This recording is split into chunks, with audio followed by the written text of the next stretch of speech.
Hi friends, నా పేరు రవి. తెలుగు వర్షన్లో నేను రిలీజ్ అయినటువంటి Chhaava movie black buster hit లిస్ట్లో నిలిచింది.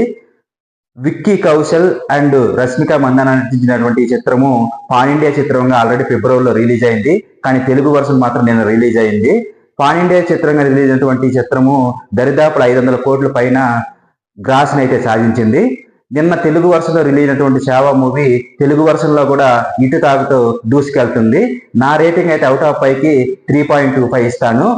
ఇది Chhaava movie block buster hit గా నిలవడానికి కారణము విక్కీ కౌశల్ అద్భుతమైన నటన. ఆ ఛత్రపతి శివాజీ మరణించిన తర్వాత మరాఠీ రాజ్యం అనేది వీక్ అయిందనే ఉద్దేశంతో మొఘల్ చక్రవర్తి ఔరంగజేబు దాన్ని ఆక్రమించుకోవడానికి ప్రయత్నిస్తాడు. అయితే ఔరంగజేబుకి ఛత్రపతి శివాజీ కుమారుడైనటువంటి సంభాజీ మహారాజ్ చేతిలో భారీ షాక్ తగులుతుంది. ఇక ఈ సినిమాలో సంభాజీ మహారాజుగా వచ్చేసి విక్కీ కౌశల్ నటించడం జరిగింది.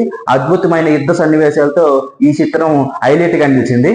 సంభాజీ మహారాజు భార్యగా యేసుబాయిగా ఈ సినిమాలో రష్మిక మందాన నటించడం జరిగింది.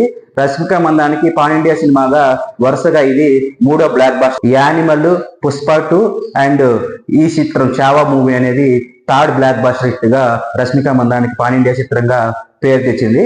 ఓకే, రీల్ మీకు నచ్చినట్లయితే వెంటనే లైక్ చేయండి, సబ్స్క్రైబ్ చేయండి. Please subscribe. Thank you. జై హింద్.